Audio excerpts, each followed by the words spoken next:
जय हिंद साथियों, current affairs की सीरीज में आपका स्वागत है। हम लोग पर डे दो करंट अफेयर्स कर रहे हैं। एक सुबह में ओवरऑल करंट अफेयर्स आता है और शाम में सिर्फ बिहार करंट अफेयर्स आता है, ताकि बिहार से संबंधित जितना भी एग्जाम्स है उसके लिए भी शाम वाला वीडियो और सुबह वीडियो दोनों अति महत्वपूर्ण हो जाए। और भी जो भी वैकेंसियाँ आ रही हैं, जैसे अगले मंथ बिहार एसआई का भी आएगा, टीचर का 1.5 लाख के लगभग वैकेंसी टीचर का आएगा, बिहार टीचर का आ रहा है। उसके बाद बिहार पुलिस के एग्ज़ाम भी होने वाला है। बीपीएससी 69th बिहार पास में ही है। इसके लिए बहुत ही इम्पोर्टेंट हो जाता है हमारा सेक्शन करंट अफेयर्स का, और इसलिए और भी महत्वपूर्ण है क्योंकि हम पेपर की कटिंग, न्यूज़ पेपर के कटिंग से क्वेश्चन यहाँ पे बनाया गया है एडिटोरियल के द्वारा, उसी को हम आपको दे रहे हैं। और सितंबर को कल आया था, सितंबर मंथ वाला, और अगस्त मंथ वाला आज आ रहा है। उसी करते करते एक साल का करंट अफेयर्स आपको 12 दिन में करवा दिया जाएगा, और आप लोग अपना एंजॉय कीजिए पढ़ाई को। तो चलिए स्टार्ट करते हैं आज का सेशन।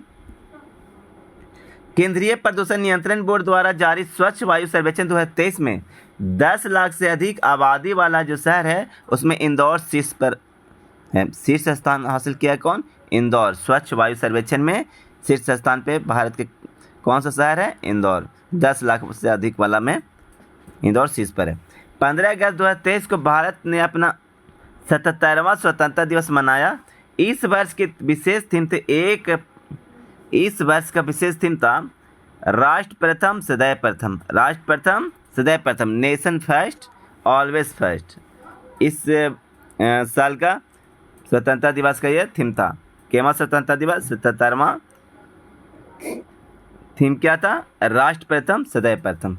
आगे, आज़ादी का अमृत महोत्सव के तत्वाधान में केंद्रीय पशुपालन और डेयरी मंत्री श्री पुरुषोत्तम रूपाला ने गुजरात में बांझपन शिविर के साथ ए हेल्प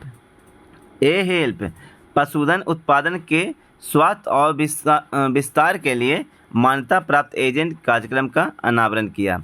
ए हेल्प यहाँ पे याद रहेगा, केंद्रीय पशुपालन और डेयरी मंत्री के द्वारा, कहाँ? गुजरात में आज़ादी के अमृत महोत्सव के तत्वाधान में। 9 अगस्त को केरल विधानसभा ने सर्वसम्मति से एक प्रस्ताव पारित कर केंद्र सरकार से आधिकारिक तौर पर राज्य का नाम केरल से बदलकर केरलम करने का आग्रह किया है। तो केरल अपना नाम बदल कर अब क्या करने जा रहा है? केरलम करने जा रहा है।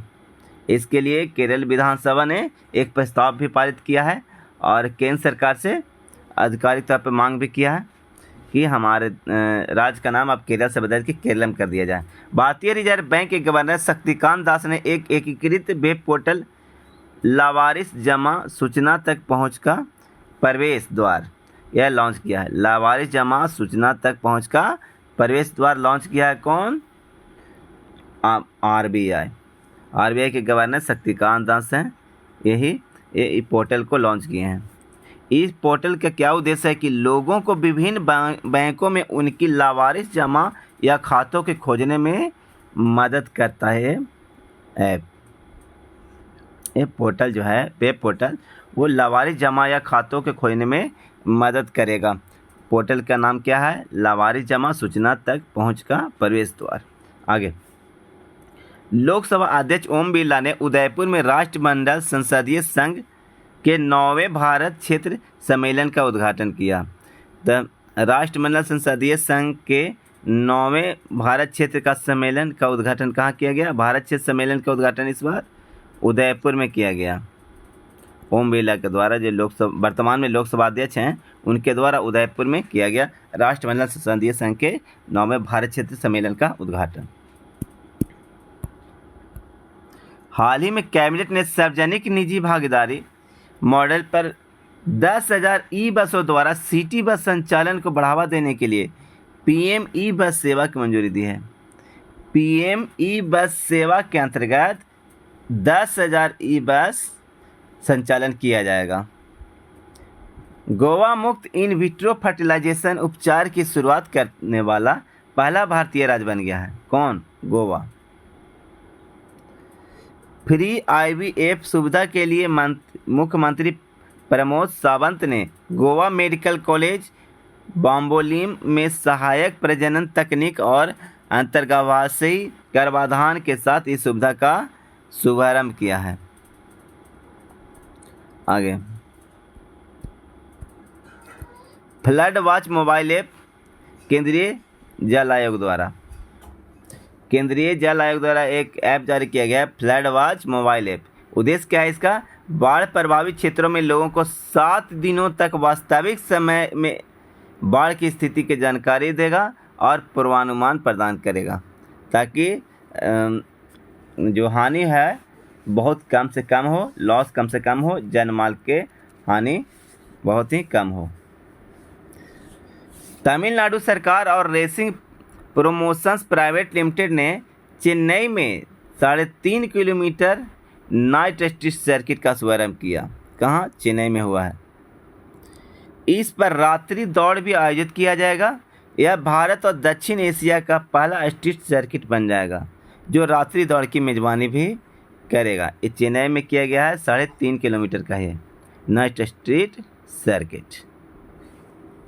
आगे, भारत के 77वें स्वतंत्रता दिवस पर भारतीय सेना ने जम्मू कश्मीर के नियंत्रण रेखा पर आखिरी गांव दन्ना गांव में भगत ब्रिज का उद्घाटन किया। जम्मू कश्मीर के नियंत्रण रेखा जो है उस पर आखिरी गांव है दन्ना गांव, वहाँ भगत ब्रिज का उद्घाटन किया। 115 फीट लंबे इस पुल का नाम वीर चक्र विजेता मेजर भगत सिंह की याद में भगत ब्रिज रखा गया है। कहाँ? दन्ना गांव, जो जम्मू कश्मीर के नियंत्रण रेखा के आखिरी गांव है, जहाँ ब्रिज के नाम पूछे तो भगत ब्रिज। कहाँ? दन्ना गांव में, जम्मू कश्मीर। मिस वर्ल्ड 2023 जो 71वें संस्करण इस बार हुआ, मिस वर्ल्ड 2023 जो हुआ 8 दिसंबर 2023 को भारत के श्रीनगर में कश्मीर इंटरनेशनल कन्वेंशन सेंटर में आयोजित किया जाएगा। इस मिस वर्ल्ड 2023 जो होगा इस बार 71वां संस्करण, वो भारत में होगा। कहाँ? तो श्रीनगर में कश्मीर इंटरनेशनल कन्वेंशन सेंटर में आयोजित किया जाएगा 8 दिसंबर 2023 को। केंद्रीय ग्रामीण विकास और पंचायती राज मंत्री गिरिराज सिंह ने नई दिल्ली में आयोजित एक समारोह में मंत्रालय की वार्षिक क्षमता निर्माण योजना का शुभारंभ किया। यह योजना एक व्यापक राजनीतिक दस्तावेज है और इसे लोगों के कौशल विकास और सुधार में सहायता के लिए यह तैयार किया गया है।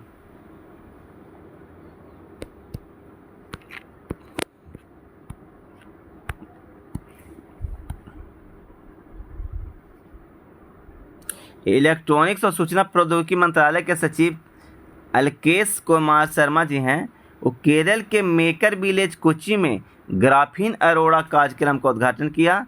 इस कार्यक्रम का लक्ष्य है ग्राफीन प्रौद्योगिकियों का नवाचार और व्यावसायीकरण को बढ़ावा देना। NCERT ने कक्षा 3 से 12 तक के लिए पाठ्यक्रम और पाठ्यपुस्तकों को अंतिम रूप देने के लिए NIEPA के चांसलर महेंद्र चंद्र पंत की अध्यक्षता में एक 19 सदस्यीय समिति का गठन किया है।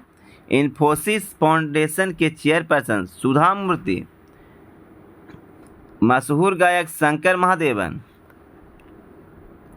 और प्रधानमंत्री के आर्थिक सलाहकार परिषद के अध्यक्ष विवेक देवराय ये NCERT की नवगठित 19 सदस्यीय समिति में शामिल है। कौन से कक्षा के लिए NCERT ने इनका नियुक्ति किया है? तो 3 से 12 तक के जो कक्षा 3 से 12 तक के होंगे, इनके लिए 19 सदस्यीय समिति बनाया गया है। इसमें इन्फोसिस के सुधा मूर्ति जी हैं, गायक हैं शंकर महादेवन, प्रधानमंत्री के आर्थिक सलाहकार विवेक देवराय का भी इसमें शामिल किया गया है, जो 19 समिति बना है NCERT के द्वारा, जिसमें विश्व स्वास्थ्य संगठन और भारत सरकार के आयुष मंत्रालय ने 17 से 18 अगस्त को गुजरात के गांधीनगर में पारंपरिक चिकित्सा पर वैश्विक शिखर सम्मेलन का आयोजन किया। इस तरह का यह पहला शिखर सम्मेलन था। कहाँ? गुजरात के गांधीनगर में। दिल्ली मेट्रो रेल कॉरपोरेशन ने यात्रियों को सड़क पर मोटर वाहन इस्तेमाल करने के बजाय मेट्रो की सवारी का विकल्प चुनने से कार्बन उत्सर्जन में कमी लाने में उनके योगदान को बताने के लिए कार्बन लाइट मेट्रो ट्रेवल नाम से पहल शुरू की है। दिल्ली सरकार कार्बन लाइट मेट्रो ट्रेवल। केंद्रीय शिक्षा, कौशल और विकास और उद्यमिता मंत्री श्री धर्मेंद्र प्रधान तथा केंद्रीय विदेश मंत्री डॉक्टर एस जयशंकर, धर्मेंद्र प्रधान जी और एस जयशंकर, ये दोनों संयुक्त रूप से 3 अगस्त 2023 को study in India portal launch किया। इसके जरिए अंतर्राष्ट्रीय छात्र छात्राओं को देश के शिक्षण संस्थानों में दाखिले से जुड़ी हर जानकारी उपलब्ध करवाई जाएगी। तो चलिए दोस्तों, अगस्त का करेंट अफेयर्स के साथ यही सेशन समाप्त करते हैं और आज शाम को मिलते हैं बिहार करेंट अफेयर्स के साथ। जब तक के लिए बाय बाय।